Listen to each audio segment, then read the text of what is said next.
स्वागत है आप सभी का हमारे इस चैनल में, जहां हम लोग इंग्लिश ग्रामर पढ़ रहे हैं। पिछले वीडियो में हमने नाउन के बारे में पढ़ा था।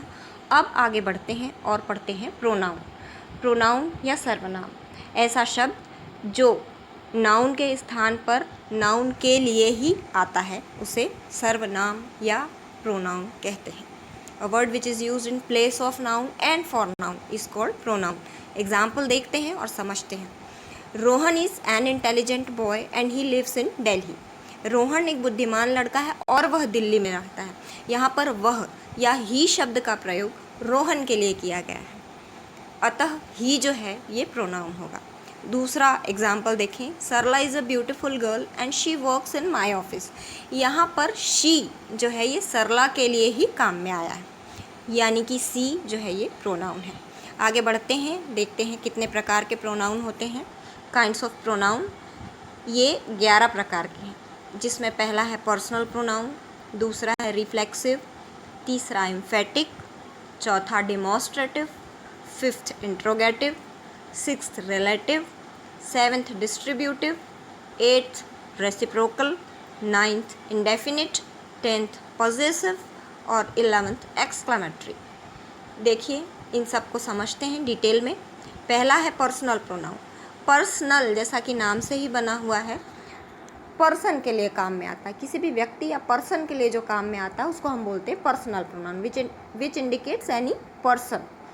इसके 3 प्रकार होते हैं following: first person, second person और थर्ड पर्सन।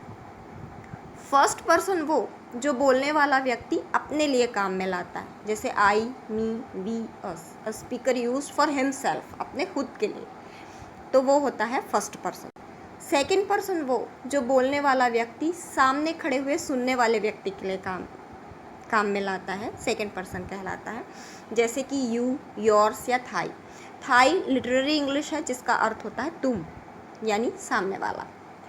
आगे है थर्ड पर्सन, ऐसा शब्द जो बोलने वाला व्यक्ति सुनने वाले व्यक्ति के अतिरिक्त किसी तीस के लिए, मतलब अगर मैं और आप बात कर रहे हैं तो हम दोनों मिल करके जब किसी तीसरे व्यक्ति के बारे में बात करेंगे तो वो थर्ड पर्सन कहलाएगा। जैसे he, she, it, they, him, her, them, वह, वे, उनका आदि।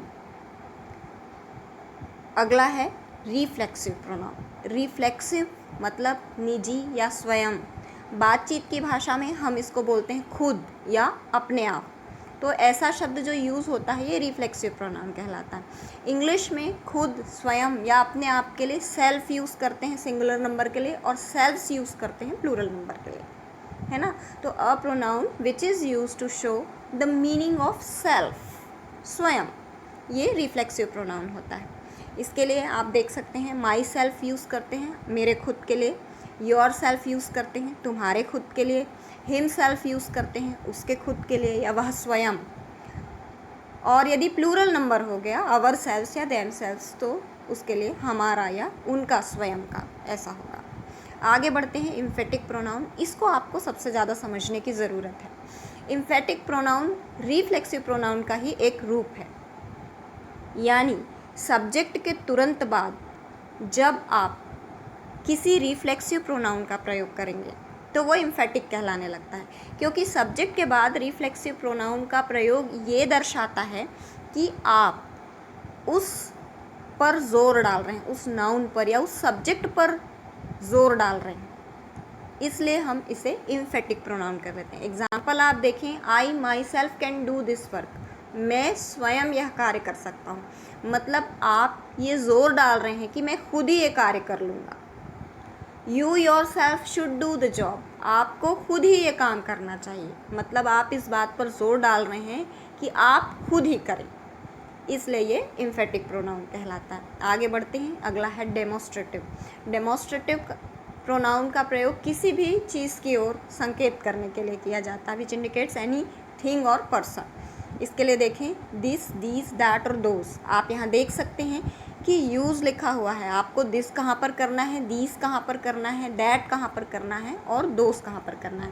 एग्जाम्पल अगर आप ध्यान से देखें तो इसमें आपको वो यूज़ करके भी दिखाया गया है। This is a pen, that is a chair, these are pencils, those are books. अगला है इंट्रोगेटिव प्रोनाउन, 5वां। इंट्रोगेटिव प्रोनाउन यानी जिस प्रोनाउन का प्रयोग आप किसी भी नाउन से प्रश्न पूछने के लिए करते हैं। आपका नाम क्या है, आप कहाँ रहते हो, आप कौन हो, वे किसे बुलाते हैं। तो इस तरह जब प्रश्न पूछे जाते हैं तब इसको इंट्रोगेटिव प्रोनाउन कहा जाता है। जितने भी प्रश्नवाचक शब्द किसी भी नाउन से प्रश्न पूछने के लिए इस्तेमाल किए जाएंगे उन्हें इंट्रोगेटिव प्रोनाउन कहा जाएगा। आगे आता है रिलेटिव प्रोनाउन। रिलेटिव प्रोनाउन ये जो वाक्य में आए हुए दो नाउन के बीच आपस में संबंध बताएगा। रिलेटिव वैसे भी संबंध बताने के लिए ही काम में आता है। Word which indicates any relation between two noun. ज़रा इसके एग्जाम्पल को आप देखिए। लड़का जो कुर्सी पर बैठा है वह मेरा विद्यार्थी है। The boy who is sitting on the chair is my students. किस लड़के की ओर इंगित किया जा रहा है? जो कुर्सी पर बैठा है। तो यहाँ पर मुख्य शब्द है जो है वो उस लड़के की ओर इंगित कर रहा है, यानी मेरे और उस लड़के के बीच संबंध को प्रदर्शित कर रहा है। तो इसलिए इसको हम बोलते हैं रिलेटिव प्रोनाउन। रिलेटिव प्रोनाउन में जो शब्द इस्तेमाल किए जाते हैं उनके लिस्ट यहाँ पर दी गई है, आप देख सकते हैं। हु, हुज, विच, दैट और व्हाट। ध्यान से अगर आप देखेंगे तो आपको ये समझ आएगा। अगला है डिस्ट्रीब्यूटिव प्रोनाउन। डिस्ट्रीब्यूट करना वैसे भी आप सभी को मालूम होगा कि डिस्ट्रीब्यूट बांटने के लिए होता है। ज़्यादातर हम इस शब्द को सुनते हैं प्राइस डिस्ट्रीब्यूशन के समय, यानी डिस्ट्रीब्यूशन बांटने के लिए अलग अलग विभाग के लिए भी दर्शाए जाते हैं। Which is use to show different groups. जैसे है ईच, आइदर, नाइदर। यानी एक कक्षा में अगर 10 स्टूडेंट बैठे हैं और मैंने ये कहा कि मैंने 10 स्टूडेंट्स को पेंसिल दी है, यानी हर एक को अलग अलग दी है, तो मैं बोलूँगी कि I distributed pencil each of the students, हर एक को। लेकिन अगर आपको उसमें कोई विकल्प दर्शाना हो, कोई ऑप्शन दर्शाना हो, तो फिर आप आइदर या नाइदर का प्रयोग करते हैं। ये भी विभाग प्रदर्शित करने के लिए है। मैंने उन बच्चों को पेंसिल बांटी जो या तो फर्स्ट थे या सेकेंड। यहाँ पर आपको आइदर का यूज़ करना पड़ेगा। और इसी तरह से नाइदर, मैंने ना ही पहले को पेंसिल दी और ना ही दूसरे को। तो यहाँ पर अगर नेगेटिव ऑप्शन आपको देना है तो आपको नाइदर यूज़ करना होगा। आगे बढ़ते हैं। Reciprocal pronoun.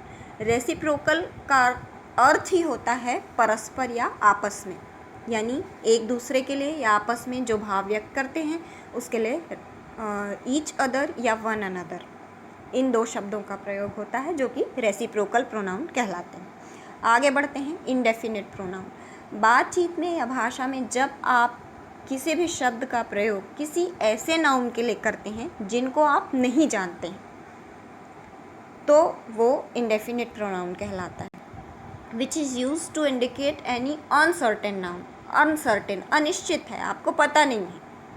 कोई व्यक्ति वहाँ खड़ा है, मतलब ऐसा व्यक्ति जिसको आप नहीं जानते, तो इसके लिए आप समबडी या एनीबडी कुछ भी यूज़ कर सकते हैं। यदि एक ग्रुप में आपको संबोधित करना हो तो आप एवरीबडी, ऑल ऐसा भी कह सकते हैं।